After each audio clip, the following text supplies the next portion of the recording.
7 million Bitcoin is at risk with quantum computers, or is it? Good morning, good evening, good afternoon, wherever you are, whenever you are. Thank you for watching this video. My name is Da Vinci Jeremy. I'm in the pipe 5x5. Hope you're staying alive wherever you are. Man, every time I do this, I'm just going to do this every time there's big news about quantum computers. It is an absolute laughable statement to say that quantum computers is going to steal Bitcoin and destroy Bitcoin. It is annoying. It is annoying, right? Because most people are not into cryptography and they don't understand basic things, which, you could always ask AI, say, is this true? And it'll explain it to you that it's all BS.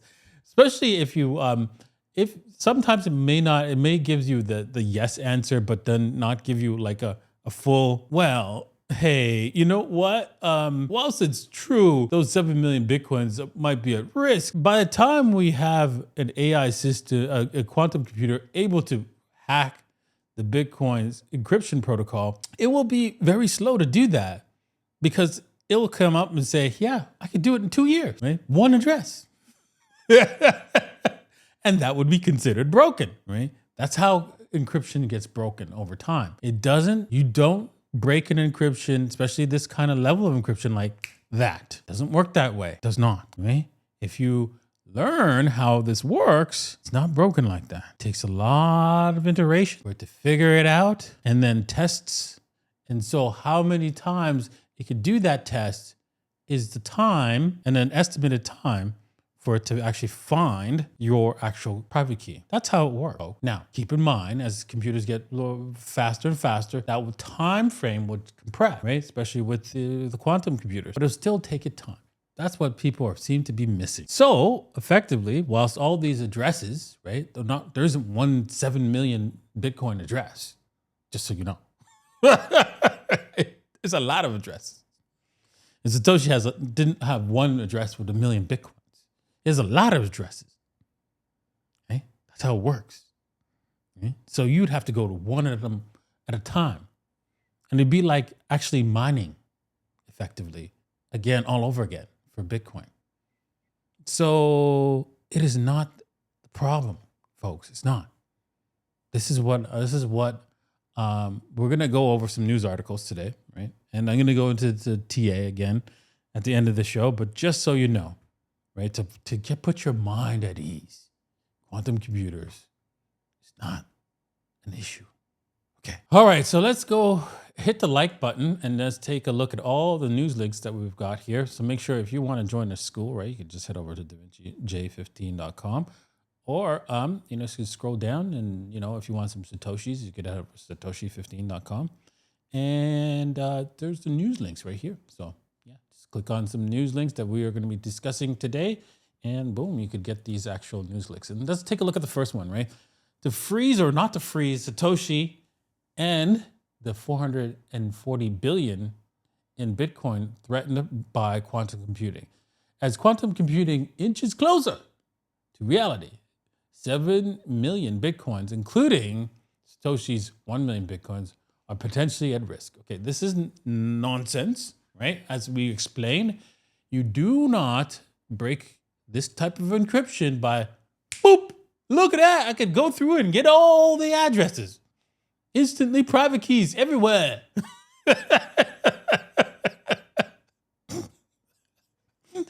Oh my God. Right now, right? Why is the quantum computer not powerful enough to break the encryption? Why is our current computer not powerful enough? Well, actually, our current computers and our quantum computers are powerful enough to break the encryption. That is the truth. You could even ask ChatGPT. It's just that it would take more time than the universe actually has in order for it to get one address. That's all.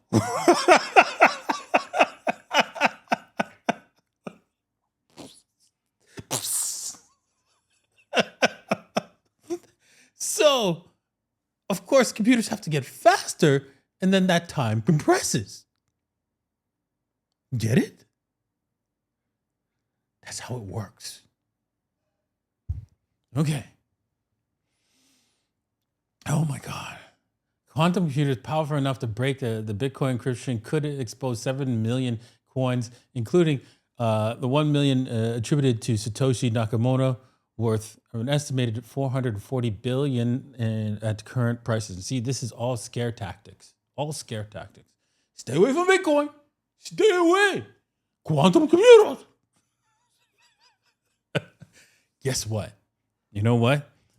When that happens, prices will fall, but there will be people like myself getting cheap Bitcoins thanks to your idiotic behaviors that you didn't bother to study this lie and understand it. A lot of people won't.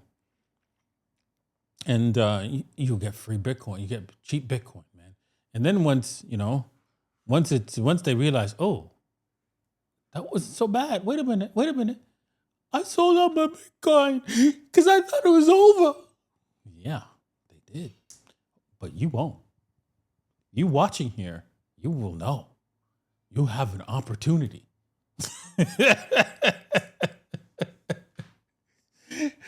Oh, damn. The Bitcoin community is split between preserving strict neutrality and immutability, letting quantum hackers claim vulnerable coins. Yes, that's the right way to do it. And intervening through protocol changes such as burning and mitigating risk coins to quantum resistant addresses. That is the wrong way to do it, right? That is completely wrong. Why? Anyone? Can we talk about why that's the wrong way? So as soon as you restrict anyone's coins, the whole system is broken. So if they even think about restricting coins, immediately I am going to set up a foundation to prevent that. I'll spend all my freaking Bitcoins to prevent that. So everybody stays on the right course. You can't change it. That is a hard fork. No. The only thing you could change is what is available to change. What is that? The encryption protocol. Why? Because Satoshi Nakamoto knew that was possible, because that's every single cryptographer knows that. Any encryption you make, even the next one that we make that's quantum resistant, is going to get broken. Okay. That's it. And then we make another one, and another one, and another one. That's it. That's how the world works. That's how encryption works. And we can make them. We could already make quantum resistant encryption protocols as it is today. Boom. Right? They're just deciding on which one to use. Right? While some experts warn that the recent research may accelerate the timeline for breaking current encryption, others argue that the threat remains distant and can be addressed through engineering upgrades rather than drastic governance changes. Yes, this is so true. So true. That is so true. Wow. But with every group of people, there's people who have brain cells and the people who don't. That's all it is. Speaking about somebody who's a few fries short of a Happy Meal, Willy Woo, Bitcoin versus gold 12-year trend broken, quantum risk to blame. Willy Woo's freaking out over this, right? He's saying that I remember watching him saying that the Bitcoin's price is pricing in the quantum problem, right? And those coins he understands that those coins are at risk, but he doesn't understand the concept of how it'll just be effectively a mining operation, not anything major, even if those coins do come back alive because of a quantum computer. So Bitcoin should be crushing gold right now. No, it should not. Here's why: because it's in its 4-year cycle, right? The 4-year cycle, even though we could say, yes, the governments are printing money, central banks are afraid and they're buying up the gold because the whole system's under stress. Yes, that's true. But Bitcoin, right? Those guys who have ability to print money, they're not jumping on Bitcoin with that ability to print money for a reason, because they don't trust it, or they do trust it. We don't know how they think. I'm willing to bet that they do trust it. They just don't want to use it, because if they use it, they can't be the one who's holding the gold that has value, that's controlling the system, saying, hey, you know what? We're just going to come back to the gold standard. You're going to use my gold here.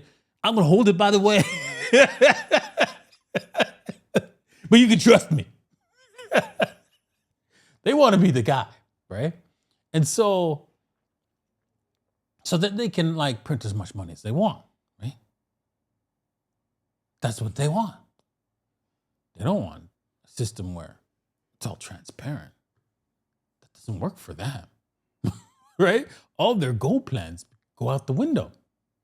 That would really suck. Okay? So that's probably why they're not buying just yet. Okay? Or they just hate it. Either way, they're not buying. Okay. Maybe some of them are. I don't know. But I doubt many are. Many central banks are buying Bitcoin. And this is why it's stuck in this 12-year cycle, a 4-year cycle. And so once the central banks switch policies and they start buying, then things are going to get interesting with Bitcoin very, very soon. Because, hey, they can print money and buy it. All right.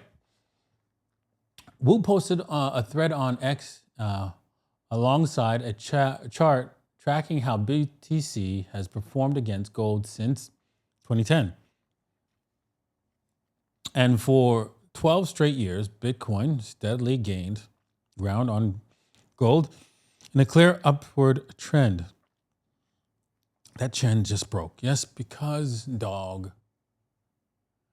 Yes, gold is beating everything.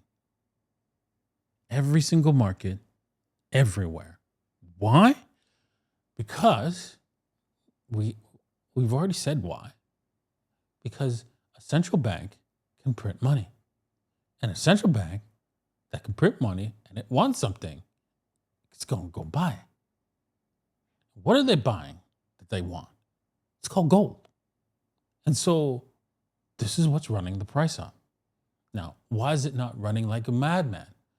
Because they're buying the gold from underneath all the people who get gold certificates, buy gold at the LBMA, buy gold at other ways than actually taking physical possession.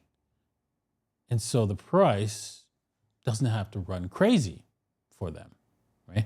They're actually managing the price down so that they can buy it up underneath you, right?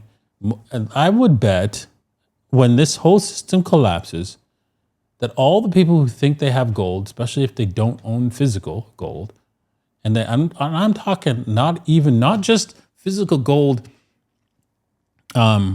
where you have an unallocated vault somewhere that's separate, that's segregated. Let's just say if it's not in a Brinks vault, right? If it's not in a Brinks vault, which is totally Brinks has nothing to do with like gold, so there's no way for somebody to cheat you on that one.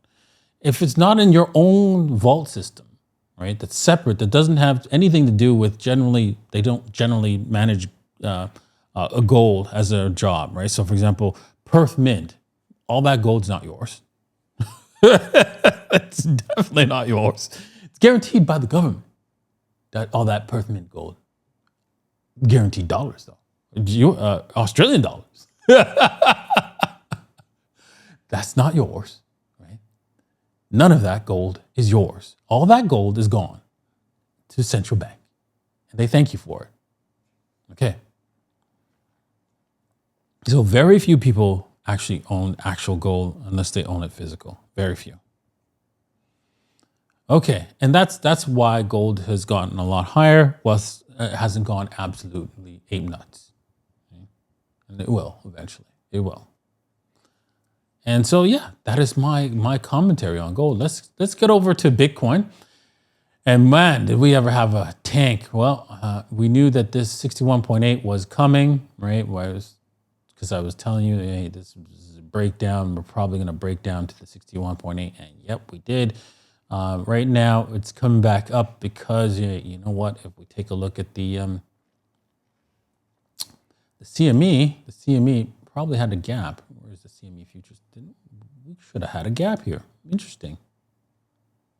Oh, there it is. It's right here. It's not really. It's a little bit of a gap. You could say it's a gap here, but there it is, right? It's a little gap, a little gappy gap. Sunday, yeah, dropped. But yeah, look at that. And so we can see that this is a bull rally. So it's probably, this is a fake out. Probably going to go higher rapidly today and then come back and just, wipe out this is to wipe out the bears. This is to wipe out the bulls. And then we'll decide what we're going to do in the middle here. Because that's what it's about to do next. Pump heavy and then dump heavy again. Most likely. No guarantees from the management. This is what the charts are saying, right? This is a clear bullish signal here, that it's coming back all the way up to the top, to the 68, 69-ish area before we dump again, just to wipe out the shorts, and then to get the longs involved and to screw them over. So that's what I see with Bitcoin. We'll talk about other charts tomorrow. I know you're like, what about Ethereum? What about Solana? They just collapsed. Yes, they did. We'll talk about the collapse. I'm sure they're back up now, but we'll talk about it tomorrow. Thank you guys for watching. I hope you enjoyed today's episode, and we'll see you next time. Cheers.